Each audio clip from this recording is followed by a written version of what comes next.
Oferecimento Bradesco. Entre nós, você vem primeiro. Boa noite. Olá, boa noite. A Rússia entrou em acordo com o grupo Wagner para tentar evitar uma guerra civil no país. O presidente de Belarus, aliado de Putin, intermediou a negociação que freou a marcha do grupo mercenário para Moscou. Um porta-voz do Kremlin afirmou que as acusações criminais contra o chefe do grupo Wagner, Evgeny Prigozhin, serão retiradas e ele será enviado para Belarus. Todos os soldados voltaram para as bases. A revolta armada foi anunciada depois de Prigozhin afirmar que a Rússia bombardeou uma base e matou uma enorme quantidade de soldados mercenários. Moscou nega o ataque. 2 cidades russas foram dominadas pelo grupo Wagner. Ainda nesta edição, a cobertura completa da crise na Rússia. E veja também. Líder das tropas rebeldes diz que interrompeu marcha para evitar banho de sangue. E a repercussão pelo mundo do dia de caos na Rússia. Aqui no Brasil, o presidente da CPI diz que Mauro Cid será ouvido como investigado e testemunha. Levantamento mostra as rodovias mais perigosas em São Paulo. Queda de balões na rede elétrica deixa milhares de pessoas sem luz no Rio de Janeiro. E a temporada das baleias francas começa antes do previsto em Santa Catarina.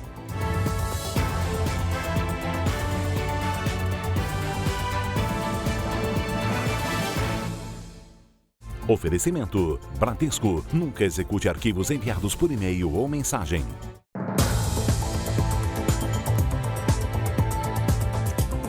Um levantamento do jornalismo da Record TV apontou que a Anhanguera e a Dutra são as rodovias que registraram mais acidentes graves este ano em São Paulo. De janeiro a abril, 421 pessoas morreram em estradas paulistas. A moto destruída foi atingida por um carro na rodovia Cândido Portinari, no interior de São Paulo. O motociclista morreu na hora. O motorista, que provocou o acidente, fugiu sem prestar socorro e acabou preso. Na Anchieta, no litoral, uma dentista de 24 anos morreu quando o carro dela foi prensado entre 2 caminhões. Cenas recentes em rodovias paulistas que se repetem com frequência.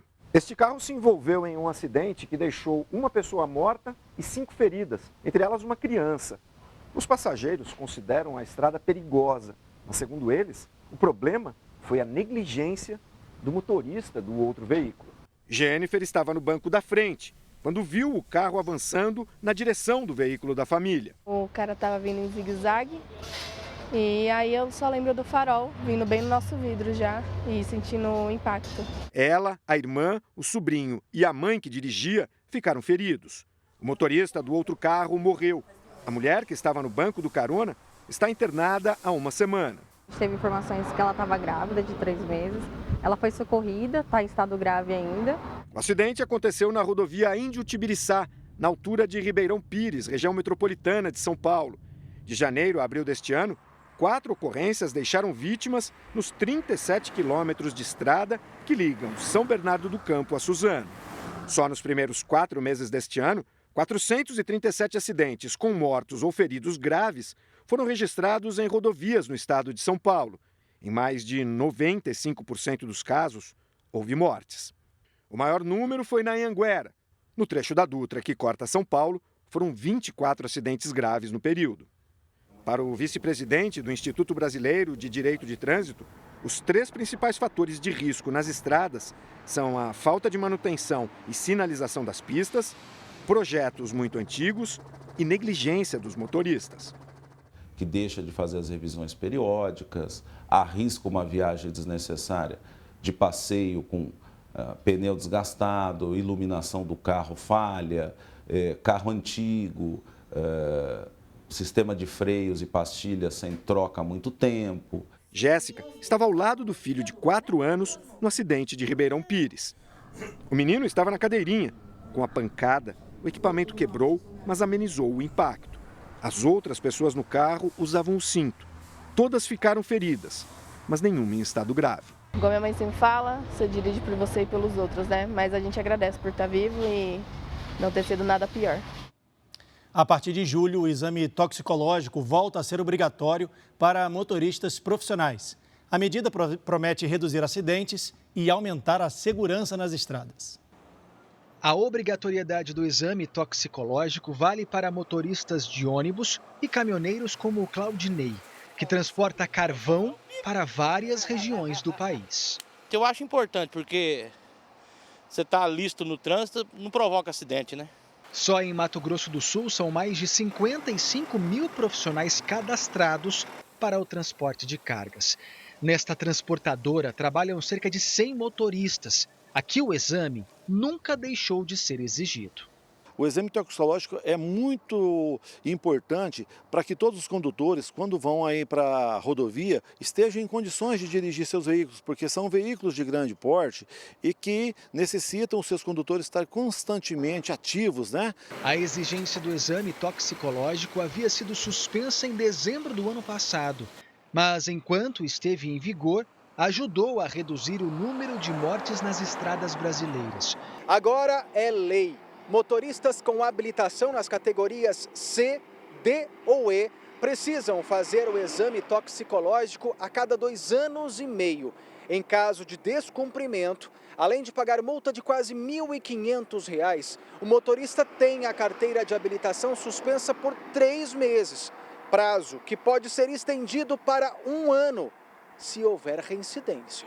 Os condutores com testes toxicológicos pendentes têm até o final do ano para regularizar a situação. Os exames são feitos em laboratórios credenciados pelo Denatran. Geralmente são substâncias que são derivadas da anfetamina, até mesmo a cocaína, o crack. Então elas dão essa falsa sensação de alerta, né, de excitação, mas ao mesmo tempo ela pode causar uma confusão mental, diminuição dos reflexos e até mesmo apagões, né, ocasionando os riscos de acidentes.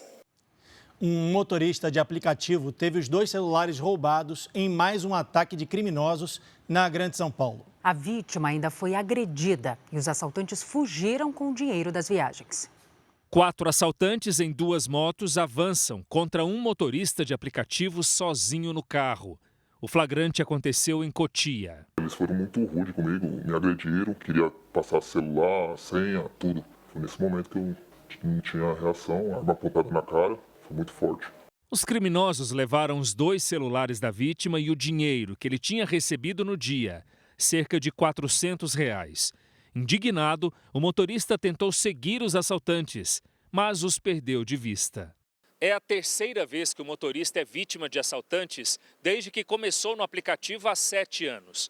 Desta vez estava trabalhando direto havia 12 horas. E o passageiro que esperava era o último do dia.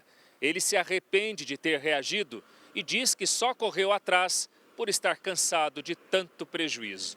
É a minha fonte de renda, não estou para brincadeira, estou trabalhando todos os dias, tenho mais de 30 mil corridas, mas não tenho segurança nenhuma. Não é apenas o motorista que se queixa da insegurança em São Paulo. Foram registrados nos primeiros 4 meses do ano 79 mil roubos no estado, uma média de 27 casos por hora. A polícia investiga o caso do motorista. Até agora, ninguém foi preso. Foi enterrado hoje, no Rio de Janeiro, o corpo do entregador de aplicativo atingido por uma bala perdida durante uma troca de tiros entre policiais e criminosos. A polícia fazia uma operação para prender o chefe da milícia da região quando houve o confronto. Na saída do enterro, amigos e parentes se reuniram para um novo protesto. Justiça! Justiça! Muitos traziam na camisa a imagem de Guilherme. Eu vi na barriga da mãe um moleque trabalhador, um moleque que corria atrás dos seus objetivos, tanto que com 16 anos ele conseguiu comprar a primeira moto dele e esperou para poder tirar a habilitação dele. O moleque honrava o pai, honrava a mãe. Guilherme de Souza Moraes, de 22 anos, é mais uma vítima de bala perdida no Rio, a 29ª só neste ano. O entregador morreu ao ser baleado num confronto entre policiais e milicianos na comunidade 3 Pontes, em Paciência, na zona oeste da cidade. A Polícia Civil vai investigar de onde partiu o tiro que matou o jovem. O grupo que domina a região é chefiado por Luiz Antônio da Silva Braga, o Zinho, um dos criminosos mais procurados do estado. Zinho mais uma vez escapou. A fuga foi possível porque os milicianos adotaram uma prática muito comum entre os traficantes: barricadas e ônibus em chamas para desviar a atenção e atrasar o deslocamento da polícia. Carro blindado no acesso à comunidade, sinal de que o clima ainda é tenso na região. Depois dos protestos, os ônibus voltaram a circular e o comércio abriu novamente. Mesmo assim, os moradores não escondem a preocupação. Quando dá tiro, a gente fica deitado, alguma coisa assim, se protege de alguma forma. Esse tumulto todo aí causa problema pra gente, porque queima ônibus, que a gente precisa trabalhar todo dia. Não dá mais para passear, não dá mais para sair, não dá para fazer mais nada. A Secretaria de Meio Ambiente de Mangaratiba, no Rio de Janeiro, realizou hoje uma nova fiscalização na casa do jogador Neymar.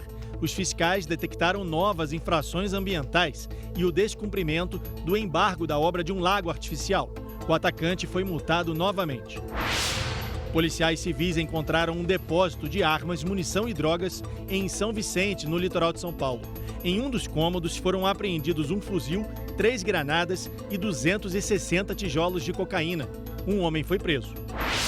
8 crianças ficaram feridas após um acidente em Belo Horizonte.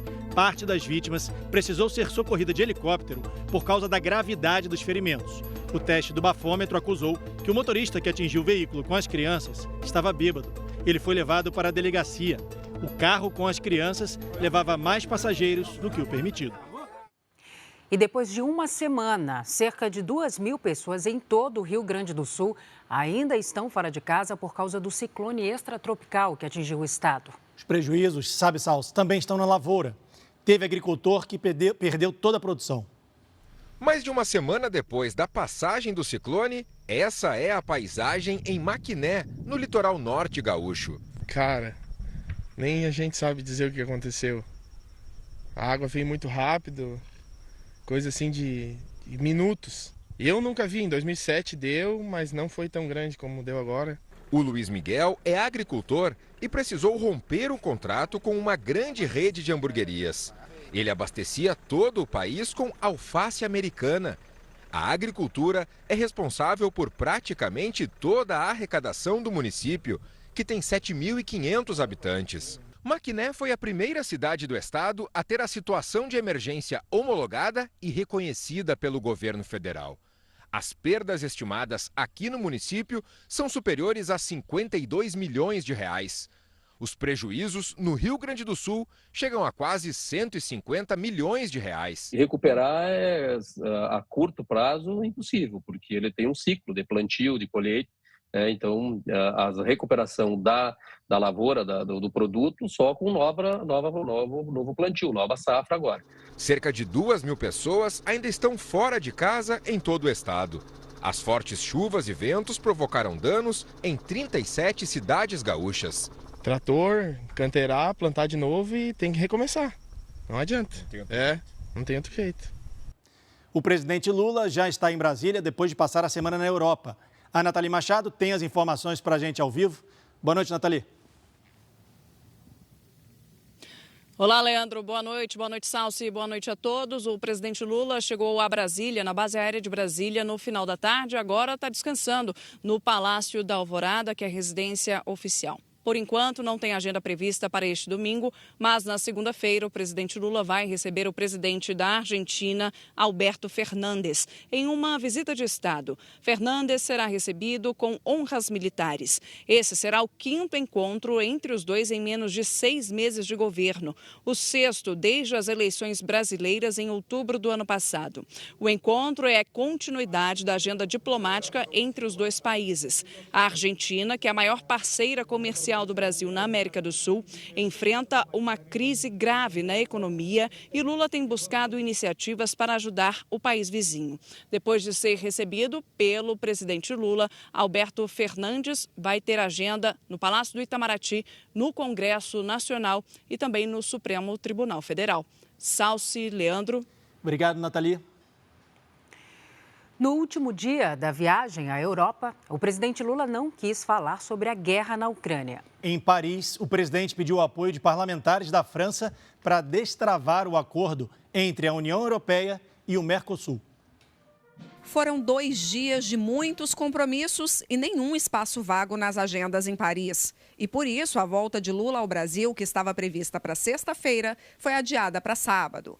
Hoje, antes de embarcar, o presidente falou com a imprensa e fez um balanço da viagem. Avaliou que todos os encontros bilaterais que teve foram muito produtivos.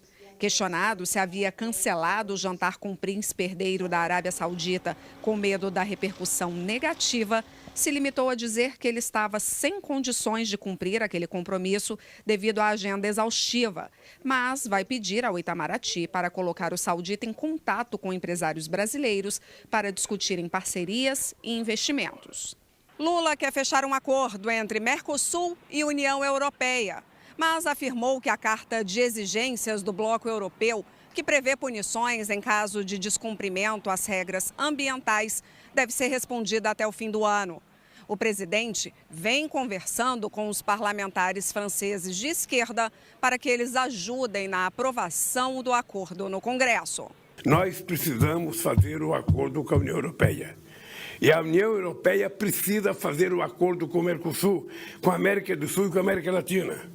Porque a União Europeia não pode ficar, sendo a fatia de mortadela entre a nova Guerra Fria, entre Estados Unidos e China. Tá? Então é importante lembrar que nós precisamos da União Europeia e a União Europeia precisa muito de nós. Questionado sobre ter sido citado por um jornal francês como uma decepção e falso amigo do Ocidente, Lula não quis polemizar. Disse apenas que entende a posição de quem está muito perto da guerra e que sofre com as consequências dela. E voltou a dizer que o Brasil condena o posicionamento da Rússia em relação à Ucrânia. Voltamos a falar sobre a Rússia. Moscou confirmou que chegou a um acordo com o líder dos rebeldes e que o motim acabou. Mais cedo, o chefe do grupo mercenário Wagner interrompeu o avanço das tropas na direção de Moscou. O grupo Wagner anunciou que os comboios que estavam marchando na direção de Moscou estão agora voltando para as bases. O presidente Alexander Lukashenko, de Belarus, costurou o acordo com o chefe do grupo Wagner. O líder dos mercenários, Yevgeny Prigozhin, afirmou que tomou a decisão para evitar um banho de sangue. O Kremlin confirmou que houve um acordo entre as partes. Para o fim da rebelião, o governo russo vai arquivar o processo contra o líder do grupo Wagner, que vai se exilar em Belarus. Os soldados que participaram da rebelião também não serão punidos. Aqueles que se recusaram a compor o motim serão integrados ao exército. Moscou disse agora que é mais importante evitar mortes do que punir pessoas. Antes do acordo, a capital russa passou o dia em alerta. Nas ruas estavam tanques de guerra e soldados fortemente armados. O acesso à famosa Praça Vermelha, sede do governo russo, foi bloqueado. Toda a tensão foi causada depois que o grupo paramilitar russo Wagner, que ajudava o país na guerra da Ucrânia, se rebelou contra o próprio governo. A revolta armada foi anunciada depois de Prigozhin afirmar que a Rússia bombardeou uma base e matou uma enorme quantidade de soldados mercenários. Moscou nega o ataque. Esse grupo, ele em parte financiado pelo governo russo, mas em parte ele se autofinancia em diversos outros países, principalmente na África, que ele está atuando ou a favor de certos governos ou contra certos governos. Mais cedo, antes do anúncio do acordo em um pronunciamento ao país, o presidente Vladimir Putin havia classificado o motim como uma facada nas costas e chamado os mercenários de traidores da pátria. Tinha prometido esmagar a rebelião. Ele tinha dito ainda que as punições seriam severas para proteger o país contra o que chamou de motins, chantagens e métodos terroristas praticados pelo grupo Wagner, que chegou a levar temor aos russos depois que a primeira cidade foi invadida. A tomada de Rostov, a 1.000 quilômetros de Moscou, foi feita segundo o líder do grupo sem nenhum disparo. As ruas foram tomadas por tanques e blindados. Ao avançarem para a próxima cidade, Voronezh, os mercenários foram recebidos a tiros e um depósito de combustível pegou fogo. Ainda assim, tomaram o controle. Os mercenários do Grupo Wagner chegaram a avançar 800 quilômetros em direção a Moscou, mas concordaram frear a marcha e retornar para seus acampamentos. No motim, o Grupo Wagner tomou o quartel-general da cidade de Rostov, que fica no sul da Rússia, a 100 quilômetros da Ucrânia. Em seguida, os mercenários assumiram o controle de Voronezh, mas ao norte, um comboio dos rebeldes foi visto na cidade de Lipetsk, a pouco mais de 400 quilômetros de Moscou. O objetivo era chegar à capital, mas o grupo paramilitar decidiu suspender a ofensiva. As cidades que foram tomadas começaram a ser desocupadas. Outra região que estava na mira dos mercenários era a Crimeia, península que fazia parte da Ucrânia e foi anexada pela Rússia em 2014. O Grupo Wagner tem papel importante no confronto com a Ucrânia, já que ajudou o exército russo a tomar a cidade de Bakhmut, considerada estratégica no conflito. Foi uma das batalhas mais longas desde o início da invasão russa, em fevereiro do ano passado. Para montar as tropas, ex-soldados de elite recrutam prisioneiros russos, civis e também estrangeiros. 25 mil homens fazem parte do Grupo Wagner, cerca de 10% da força militar russa. O exército paramilitar funciona como uma empresa privada e remunera os soldados. A suspeita é que o governo russo financia o grupo, mas Moscou nega. E logo que o Grupo Wagner assumiu o controle de Rostov, ao sul do país, os moradores procuraram as estações de trem para deixar a cidade. Longas filas se formaram, mas, segundo testemunhas, algumas pessoas não conseguiram comprar passagens. A procura aérea também foi grande. Os voos partindo de Moscou se esgotaram rapidamente.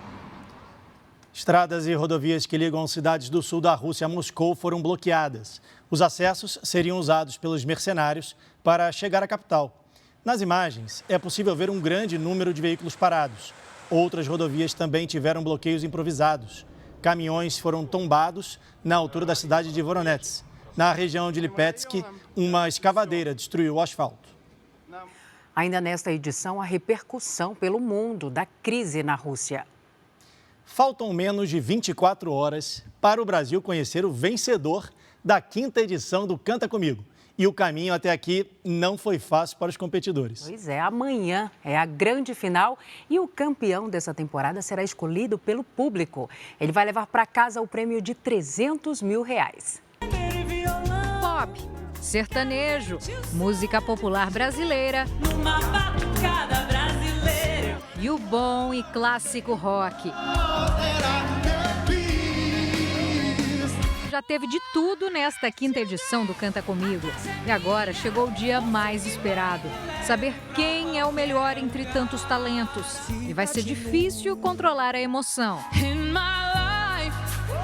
A disputa reuniu 80 cantores amadores e profissionais de todo o país e até do exterior. Eu sou filipino, da Ásia.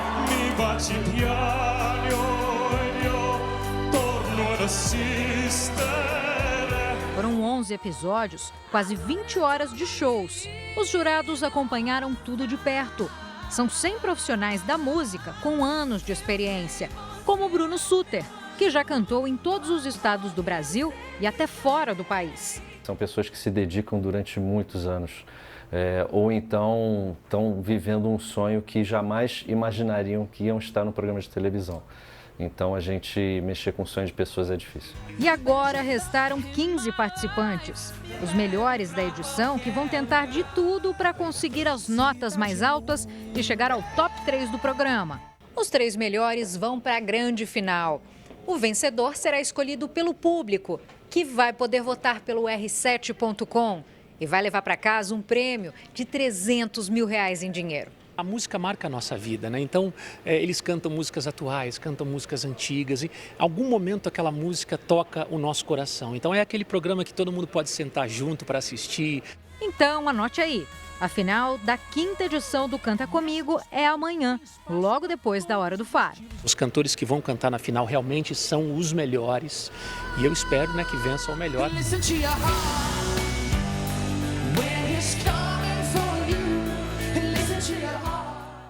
Vai ser bom, hein, Salsa? Imperdível. Ainda hoje, corretora de investimentos em criptomoeda fecha e clientes não conseguem sacar o dinheiro.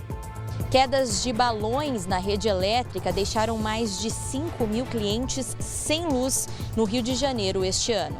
Temporada das baleias francas começa com a expectativa de um grande número de animais no litoral catarinense.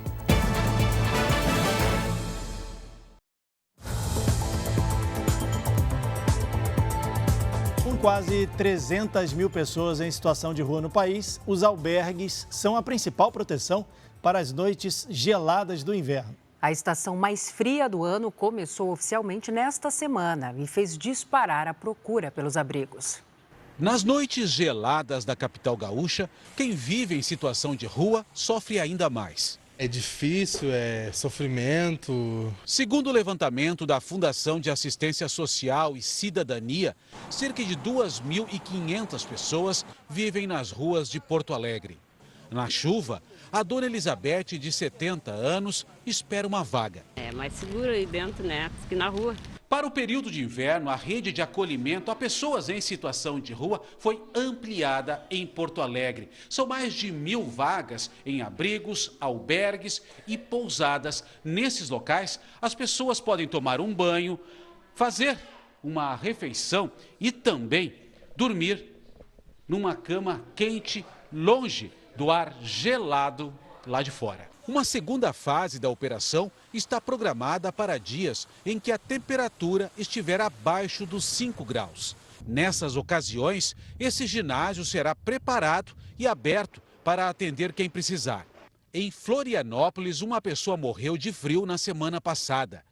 Assistentes sociais e psicólogos da prefeitura fazem um trabalho de sensibilização diretamente nas ruas para tentar direcionar as pessoas para as casas de acolhimento. Por isso que a gente está todo dia, faça chuva, faça sol, abordando e procurando estar dando encaminhamento para essas pessoas. Para a dona Elizabeth, que encontramos na fila da capital gaúcha em uma noite de chuva, dormir assim, no conforto de uma cama, faz toda a diferença. Eles vão receber uma toalha, vão receber um uniforme, todo o material de higiene, para que então eles possam tomar um banho quente, tirar essa roupa que veio da rua e fazer um jantar. Além do frio, na região sul, uma massa de ar seco predomina em grande parte do país. A previsão do tempo hoje é com a Giovana Rizardo. Giovana, boa noite para você. Onde esse tempo seco predomina aí no país? Boa noite, Salsi, principalmente no centro do país. Boa noite também para o Leandro e a todos que nos acompanham. Olha, este é o período mais seco no interior do Brasil. Como falta umidade, as nuvens que trazem chuva não conseguem se formar. As frentes frias até passam pela região sul, mas não alcançam o centro do Brasil. Os ventos forçam essa mudança de rota para o oceano.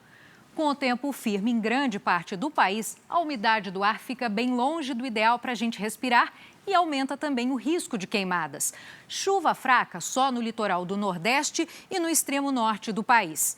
Tardes quentes amanhã em Florianópolis, que faz 27 graus. Também no Rio de Janeiro faz 29 graus.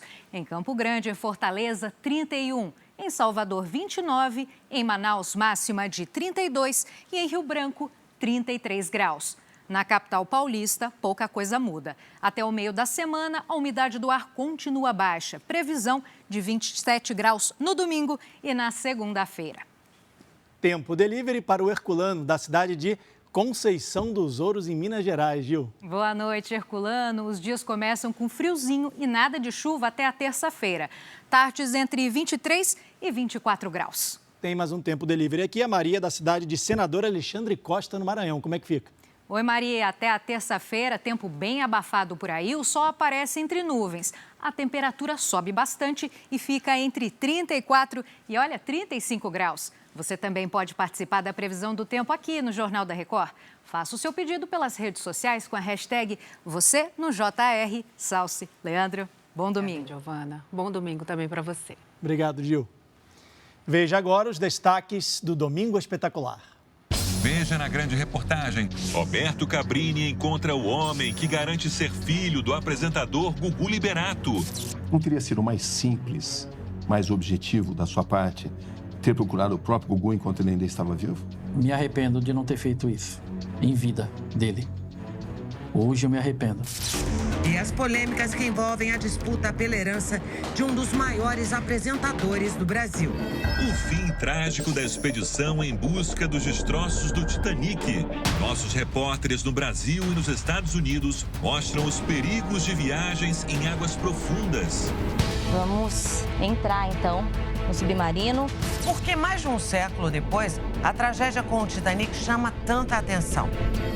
As declarações inéditas da influenciadora que se envolveu em um romance com Neymar. Mas a gente se encontrou no apartamento dele, na casa dele.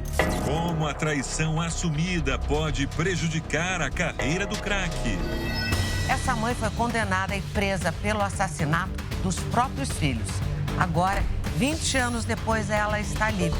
A gente mostra como a ciência ajudou a tirar da cadeia a mulher que já foi considerada uma das piores assassinas em série da Austrália. É no Domingo Espetacular. Depois da grande final do Canta Comigo.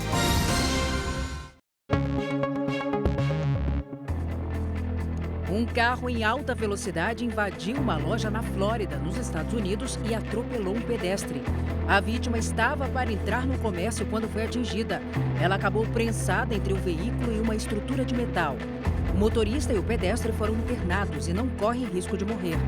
A polícia informou que a batida não foi acidental e que investiga a motivação do crime. Veja a seguir: navio que levou o submarino para o local do Titanic será usado nas investigações. Ex-ajudante de ordem de Jair Bolsonaro será ouvido como investigado e testemunha em CPI do 8 de janeiro. Campanha reúne voluntários para a doação de sangue em todo o Brasil no Junho Vermelho.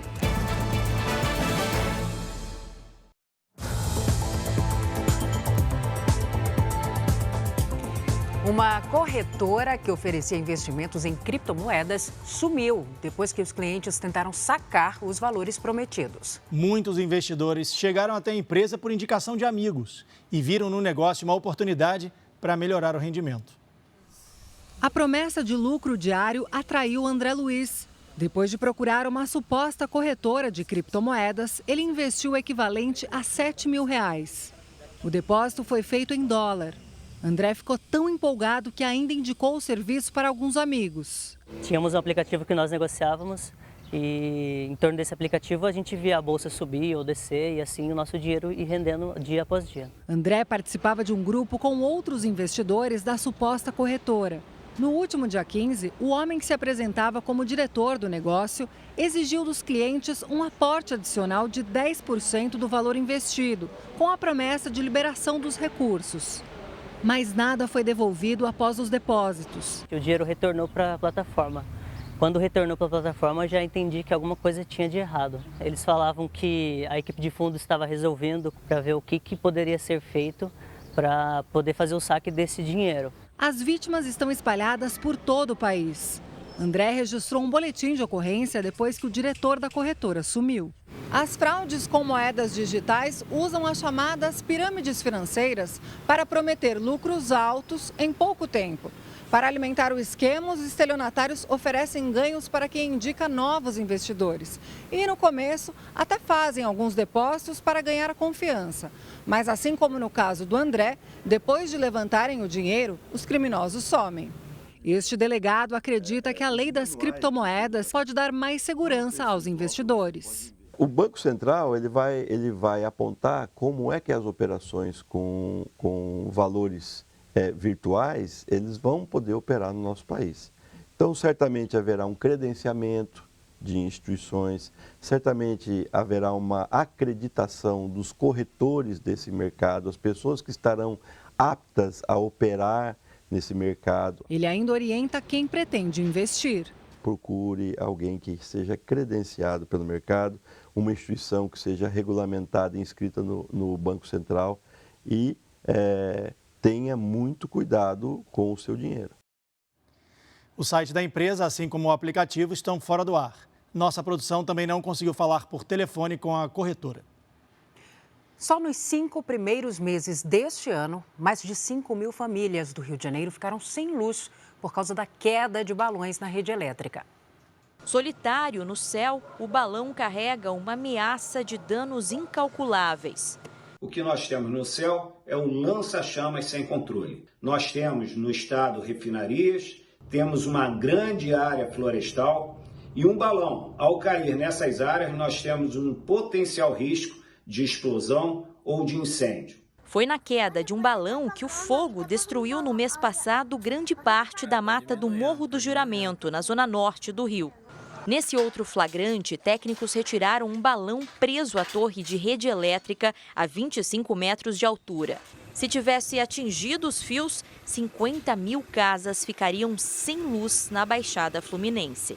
Um levantamento feito pela concessionária de energia que atende a capital fluminense e outras 30 cidades no Rio de Janeiro identificou que nos 5 primeiros meses deste ano houve quase 5.500 interrupções na rede elétrica provocadas por quedas de balões sobre os fios, uma média de 36 casos por dia. Esse é o principal impacto de um balão caindo na rede ou numa subestação dessas. Tá? São milhares de clientes interrompidos e a gente pode também ter pausa de serviços essenciais, como hospitais, creches, escolas. Mais de 300 balões foram apreendidos em 2023. Até um barco com quase 6 metros foi interceptado pela Polícia Militar. A embarcação era usada pelos baloeiros para resgatar o material no mar. As apreensões foram possíveis graças a denúncias anônimas.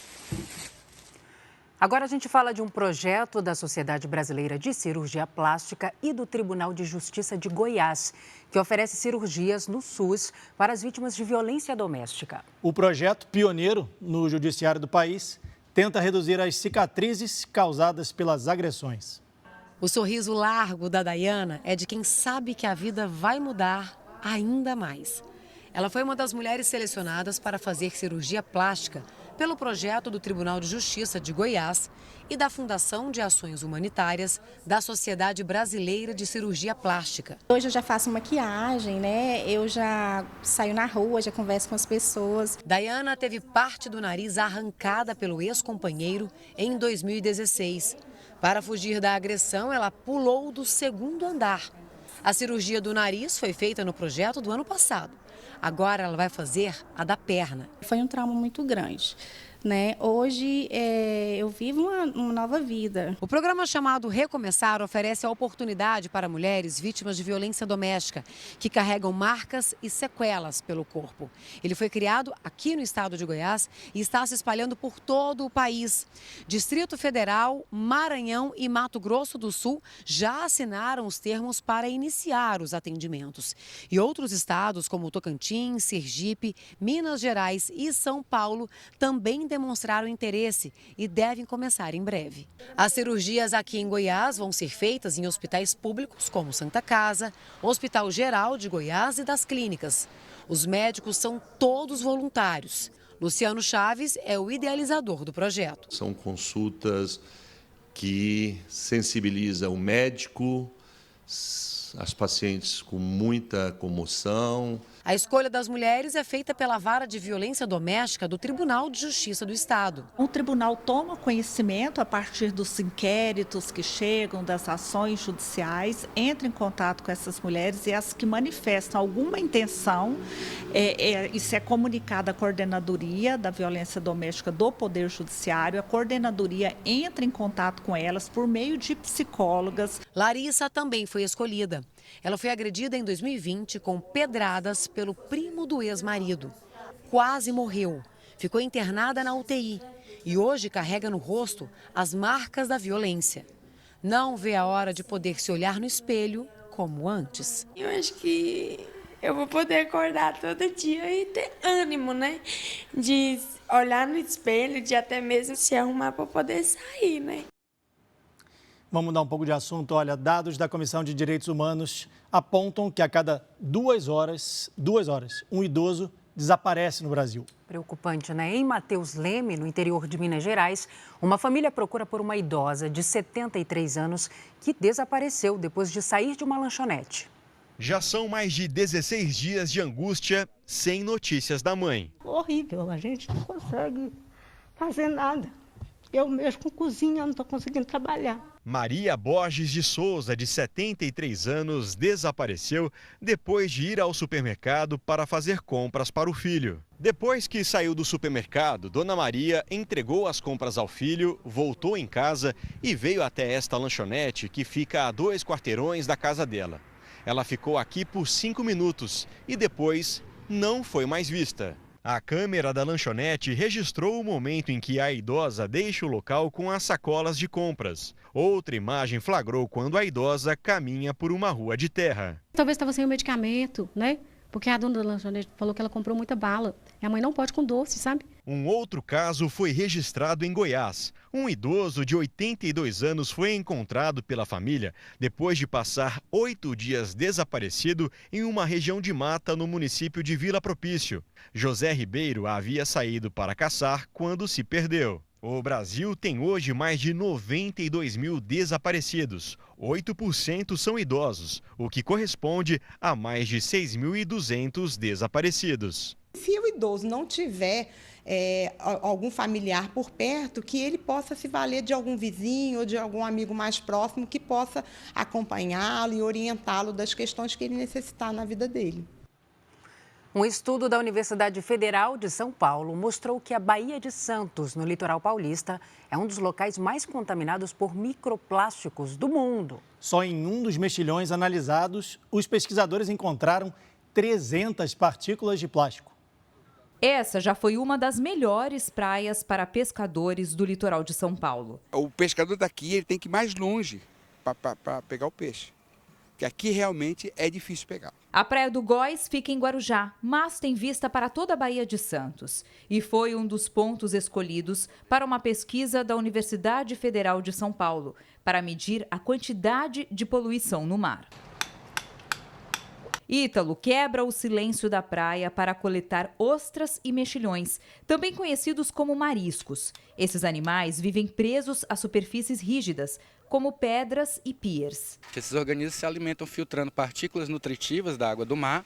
E se essa água está contaminada por microplásticos, eles também vão reter no seu corpo. Então, eles são excelentes sentinelas para esse tipo de contaminação. Aqui no laboratório da universidade, as ostras e mexilhões são dissolvidos em uma solução que destrói o tecido orgânico, mas preserva o plástico. Dessa forma, os pesquisadores conseguem descobrir, contando mesmo, quantas partículas de microplástico tem em cada organismo desse. Nessas análises, eles já encontraram um único mexilhão com 300 partículas de microplástico. Mais de 90% dos microplásticos que a gente achou eram fibras, provavelmente vindo de materiais têxteis, de roupas, na lavagem de roupa do nosso dia a dia. Essas fibras que compõem a roupa, a pouco elas vão saindo e vão indo para o ambiente. O resultado da primeira etapa dessa pesquisa foi comparado a 120 estudos sobre poluição feitos em outros países. A conclusão foi que a Baía de Santos é um dos locais mais contaminados do mundo. Mexilhões e ostras, além de servir para filtrar o mar, são consumidos pela população. Porto, polo industrial e adensamento urbano seriam algumas justificativas para o péssimo resultado. A solução mais efetiva em tempos modernos seria reduzir a nossa utilização de plásticos e investir em tecnologias que reduzissem o lançamento. Em Santa Catarina, a temporada das baleias francas começou antes do previsto. Todo ano, as baleias procuram as águas mais quentes para procriar e amamentar os filhotes. Estes são os primeiros registros de baleias francas no litoral de Santa Catarina em 2023. 3 animais foram vistos em praias de Laguna e Imbituba, no sul do estado. Uma coisa muito legal, porque é muito perto e você fica imaginando todo aquele mundo, toda aquela evolução tão próxima de você. É uma experiência fantástica. Donos de uma pousada, Carla e André, dizem que elas movimentam o turismo. Muita gente visita a região na baixa temporada só para ver as baleias de perto. É um privilégio, né, ver uma baleia. Eu acho que menos de 1% da população mundial conseguiu ver uma baleia pessoalmente, né? Então é uma coisa muito diferenciada, é bem emocionante. É como um berçário natural. As baleias francas deixam a Antártida e procuram águas mais quentes para dar à luz seus filhotes. As baleias costumam passear pelo litoral catarinense entre julho e novembro, mas este ano as primeiras apareceram quase um mês antes do esperado. A chegada antecipada trouxe a expectativa de uma boa temporada, com um grande número de animais. Outras devem chegar nas próximas semanas. O pico da temporada acontece no mês de setembro. Em 2018, foram identificadas 273 baleias, o maior número desde a década de 80. Quando a gente tem mais baleias vindo para cá, significa que a gente tem o nosso ambiente saudável e adequado para a reprodução, para a continuidade do ciclo reprodutivo dessa espécie. O navio que levou o submarino Titã para o local onde está o Titanic retornou ao porto no Canadá. A embarcação será usada nas investigações. Agora, as autoridades trabalham para determinar o cronograma e as circunstâncias da implosão, que matou 5 pessoas. O submarino sumiu no último domingo e os destroços foram encontrados nessa quinta. Veículos operados remotamente devem permanecer no local para coletar mais informações. Voltamos a falar da rebelião do grupo paramilitar Wagner na Rússia. Vários líderes mundiais se pronunciaram sobre o motim, entre eles o presidente da Ucrânia, Volodymyr Zelensky. Zelensky afirmou que a revolta do grupo de mercenários expõe o caos na Rússia e que o presidente russo Vladimir Putin está com medo depois do motim. Zelensky acrescentou que o mundo viu que as autoridades russas não controlam nada. O secretário de Estado americano, Antony Blinken, disse que conversou sobre o motim com os ministros das Relações Exteriores do G7, o grupo das 7 maiores economias do mundo, e acompanha a situação com os aliados. Na Itália, a primeira-ministra Giorgia Meloni afirmou que esse conflito não pode tirar a atenção da ajuda à Ucrânia. O primeiro-ministro do Reino Unido, Rishi Sunak, pediu que todos os envolvidos cuidem da segurança dos civis e desaconselhou viagens à Rússia. A Embaixada do Brasil em Moscou sugeriu que os brasileiros evitem aglomerações públicas e deslocamentos desnecessários no território russo. O presidente Luiz Inácio Lula da Silva não fez comentários sobre a revolta. Antes do grupo Wagner deixar o quartel-general na cidade de Rostov, um grupo de manifestantes se reuniu no local. Dezenas de pessoas gritavam Grupo Wagner em apoio aos rebeldes e aclamaram o líder paramilitar logo que ele deixou o quartel rumo à Belarus, onde aceitou se exilar. Os integrantes do grupo começaram a retornar às bases. O governo russo anunciou que não haverá processo criminal contra quem participou do motim. Enquanto isso, a Rússia segue os ataques com mísseis contra a Ucrânia. Na capital Kiev, pelo menos 3 pessoas morreram e 8 ficaram feridas. 51 mísseis foram lançados durante a madrugada. O exército ucraniano afirmou ter interceptado mais de 40. Só em Kiev, mais de 20 foram derrubados. Os fragmentos dos mísseis atingiram prédios e carros. Bombeiros retiraram moradores que ficaram presos nos escombros. Houve explosões em outras 3 cidades, também em áreas residenciais. Um guindaste tombou e atingiu o telhado de uma casa em Rondonópolis, Mato Grosso. 6 pessoas estavam no imóvel no momento do acidente, mas ninguém se feriu. A empresa responsável pelo guindaste disse que o solo afundou e provocou a queda do equipamento. Na imagem é possível ver que o funcionário desce correndo da cabine antes do guindaste tombar. O presidente da CPI do 8 de janeiro pediu que o Supremo não libere o ex-ajudante de ordens do ex-presidente Jair Bolsonaro, Mauro Cid, de comparecer ao Congresso para prestar depoimento. O deputado federal Arthur Maia, do União Brasil da Bahia, foi às redes sociais afirmar que Mauro Cid será ouvido na CPI do 8 de janeiro na condição de investigado em relação aos fatos em que já existia acusação contra ele e também como testemunha, nos casos em que não é citado. A diferença é que, como investigado, Mauro Cid poderia decidir não comparecer para não se incriminar. Já as testemunhas são obrigadas a prestar depoimento e dizer a verdade. O presidente da CPI informou que o Senado já respondeu aos questionamentos da ministra Carmen Lúcia do Supremo Tribunal Federal, que determinou que fosse indicado em que condições o militar seria ouvido. A defesa de Mauro Cid tinha pedido ao STF para que ele não fosse obrigado a depor. Também pediu que, caso ele tenha mesmo que ir, fique liberado de responder às perguntas. Com a resposta do Senado, a ministra Carmen Lúcia ainda vai decidir sobre os pedidos da defesa. A convocação de Mauro Cid foi aprovada pelos integrantes da CPI no dia 13 de junho. O depoimento ainda não tem data marcada. O tenente-coronel está preso desde o dia 3 de maio, após uma operação da Polícia Federal, que investiga um suposto esquema de fraudes em cartões de vacinação contra a Covid-19, que envolve dados do ex-presidente Bolsonaro e de familiares. Passou para R$ 600 o valor do mínimo existencial. O dinheiro, protegido por lei, não pode ser bloqueado pelos bancos em caso de superendividamento. Mutirões serão realizados a partir do próximo mês para buscar acordos entre consumidores e instituições financeiras.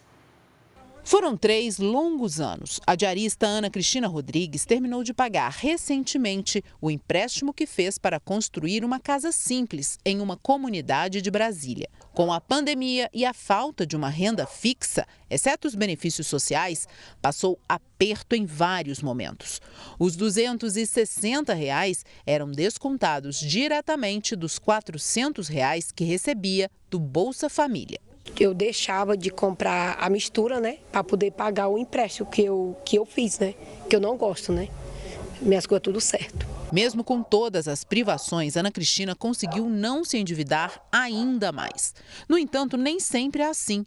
Dados do Serviço de Proteção ao Crédito, o SPC, e da Câmara Nacional dos Dirigentes Lojistas apontam que cerca de 66 milhões de brasileiros estão inadimplentes.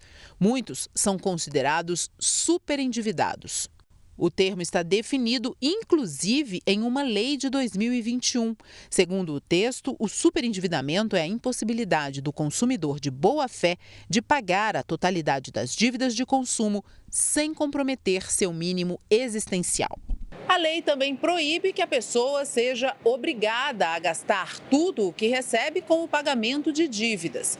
Mesmo em caso de empréstimo consignado ou superendividamento, as instituições financeiras são obrigadas a deixar dinheiro suficiente na conta do cliente para o pagamento de despesas básicas, como água, luz e alimentação.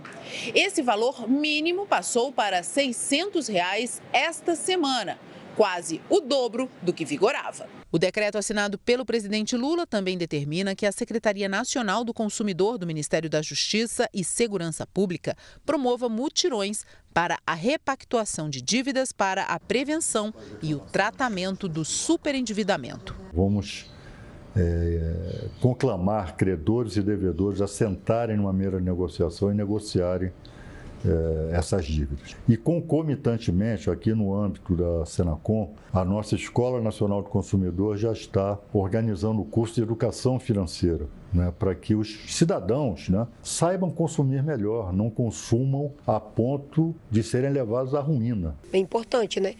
Porque mesmo a pessoa só tem essa renda, né? E se puxar tudo uma vez, como é que vai comer? O estado do Pará registrou o maior crescimento de doações e transplantes de órgãos da história. Nos 4 primeiros meses do ano, esse tipo de procedimento teve um aumento de mais de 60% em relação ao ano passado. Uma vez por mês, Roberto vai a este hospital em Belém receber medicamentos essenciais para o pós-operatório. Os medicamentos imunossupressores, né? São medicamentos que são utilizados para combater a rejeição pós-transplante. O procedimento seria em Fortaleza, mas este ano a Rede Pública de Saúde do Pará passou a realizar transplantes de fígado. O aposentado de 60 anos, que já estava há 1 ano na fila de espera, foi o 3º paciente no estado a fazer cirurgia. Antes foram realizadas 2 senhoras, que a gente se encontra aí toda semana para bater um papo sobre esse processo, né? Nos primeiros 4 meses do ano, o Pará registrou um aumento histórico de doações e transplantes de órgãos.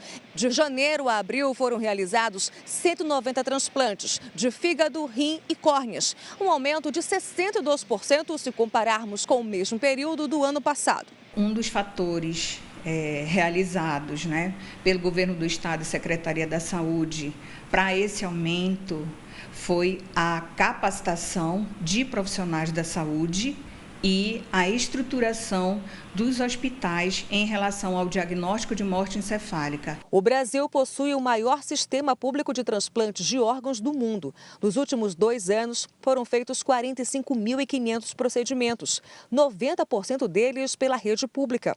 Mas, pela primeira vez desde 1998, a fila de espera por um transplante de órgão passa de 50 mil pessoas. Uma vez detectado o óbito e essa notificação desse óbito chega para a central de transplantes, a próxima etapa é realmente conversar com a família sobre a doação de órgãos, explicar como é que se dá a doação de órgãos. E aí, então, a família, nesse momento, autoriza ou não a doação. A cada grupo de 1.000 pessoas, apenas 14 doam sangue. Essa baixa procura faz com que os hemocentros de todo o país fiquem com os estoques baixos. Durante todo o ano, o Grupo da Saúde da Universal promove um incentivo à doação de sangue. O trabalho é reforçado durante este mês com a campanha Junho Vermelho. Faltava coragem, mas depois de um acidente grave há 3 anos, o motoboy Armando passou a doar sangue. Eu sofri um acidente muito grave e eu precisei de sangue. Se não fosse sangue, você não estava aqui. Estaria aqui para contar a história. Armando faz parte de centenas de voluntários que doaram sangue em hemocentros de todo o país. A iniciativa foi do Grupo da Saúde da Igreja Universal, que vem estimulando a doação de sangue em todos os estados brasileiros, com a campanha Junho Vermelho. O trabalho começa com a conscientização e informação. Quando as pessoas vêm doar, mesmo com medo, depois que elas doam, elas perdem esse medo e se tornam doadoras frequentes desse trabalho. No Brasil, segundo o Ministério da Saúde, a cada grupo de 1.000 pessoas, apenas 14 doam sangue regularmente nos hemocentros do Sistema Único de Saúde, o que faz com que muitas vezes os estoques permaneçam baixos, principalmente em algumas épocas do ano, nos meses mais frios e de férias também. Por isso, a importância de campanhas como essa.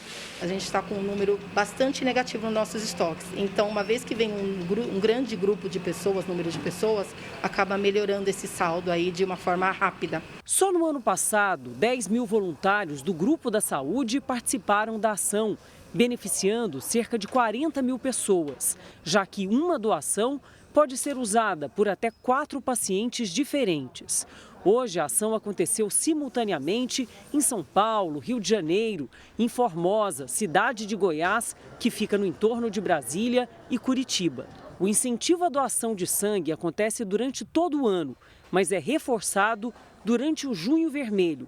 E o objetivo é aumentar cada vez mais o número de voluntários. E dar um exemplo, não só de falar, mas com ações como essa. Nós pedimos a essas pessoas que estão acompanhando que procurem um hemocentro, veja qual é a forma de doar e pratique também essa doação. Só no ano passado, o programa social que presta auxílio a pacientes, familiares e profissionais da saúde atendeu mais de 525.000 pessoas em várias ações. Resultado que só foi alcançado com o esforço de cada voluntário que participa do projeto. É muito importante, a gente sempre que puder, a gente tem que fazer esse ato, porque é um ato de amor ao próximo, realmente. Eu nunca precisei, nem minha família, mas a gente nunca sabe o dia de amanhã, né? E se fosse eu? E se fosse a minha família? Então a gente tem que ter essa conscientização. Cerca de 2 milhões de pessoas vivem com algum tipo de demência no Brasil. Identificar os sinais iniciais das doenças degenerativas é o primeiro passo para ajudar os pacientes a ter uma qualidade de vida melhor. Um novo exame, que dura menos de 15 minutos, utiliza recursos de realidade aumentada para rastrear doenças como o Alzheimer, por exemplo. Por enquanto, esse teste está disponível apenas na rede particular e custa até R$ 750. A Karen ainda não completou 40 anos, mas de uns tempos para cá anda preocupada. São coisas besta mesmo que eu acabo esquecendo. Não é coisas assim importantes. Mesmo se for alguma coisa importante, eu acabo às vezes anotando no celular, coloco para despertar ou coloco no papel, anoto. Os lapsos de memória não afetam as vidas pessoal e profissional. Mas como ela teve Covid e a avó de 95 anos tem Alzheimer... Decidi mesmo procurar agora um médico para poder fazer exames e ver se tem tendência de ter um Alzheimer ou não. Não se sabe o que causa o Alzheimer, mas estudos afirmam que há sim uma certa predisposição genética. A Karen se dispôs a fazer um teste pioneiro que pode ajudar a detectar os estágios iniciais da doença. É uma ferramenta digital não invasiva desenvolvida na Suíça e já aprovada nos Estados Unidos, na Europa e aqui no Brasil pela Anvisa. Bem diferente dos métodos mais tradicionais, que incluem uma tomografia computadorizada e a coleta de líquido da medula espinhal. No consultório, a Karen presta atenção às explicações da terapeuta Viviane e descobre que o teste é auto-aplicável e feito num tablet. O exame está num aplicativo que usa recursos de realidade aumentada, uma tecnologia que integra conteúdo virtual dentro de um cenário real. Assim, o paciente pode testar a sua cognição, principalmente nas áreas da memória, da atenção e da linguagem. Com o tablet na mão, o paciente é orientado a fazer tarefas em um determinado tempo. Vá para onde você quer colocar a estrela. Coisas simples, mas que podem detectar mudanças comportamentais, motoras e sensoriais. Vá para onde você colocou a estrela. O teste é rápido, não dura mais do que 15 minutos. Então, imediatamente após o seu término, ele já te dá o resultado. O resultado foi negativo para sinais de Alzheimer, mas a Karen pode melhorar. Ela está aprovada, ela sai daqui com orientações para ela fazer atividade física, cuidar do sono. Para esta neurologista do Hospital Moriá, o teste é um aliado para detectar a doença o mais precocemente possível. Se eu diagnostico hoje uma doença de Alzheimer num idoso que ele está hábil, ele está ainda conversando, é possível sim que eu comece a fazer terapias para ajudar essa evolução mais lenta de uma forma progressiva da demência. O Ministério da Saúde disse que vai checar com a área técnica da pasta a viabilidade de adotar o exame no SUS. Vamos falar agora de Campeonato Brasileiro. O Fluminense venceu o Bahia por 2-1 no Rio de Janeiro. No Ceará, o Atlético Mineiro perdeu para o Fortaleza também por 2-1. E o Atlético Paranaense derrotou o Corinthians. O time paulista pode terminar a rodada na zona de rebaixamento. O jogo aconteceu em Curitiba. Eric cruzou na área, Kelvin tocou de cabeça e o jovem Vitor Roque mandou para o gol. Final, Atlético Paranaense 1, Corinthians 0. O Jornal da Record de hoje termina aqui. A edição na íntegra e também a nossa versão em podcast estão no Play Plus e em todas as nossas plataformas digitais. Fique agora com os melhores momentos da série Reis e em seguida tem a grande conquista. Boa noite, cuide-se. Boa noite e a gente se vê.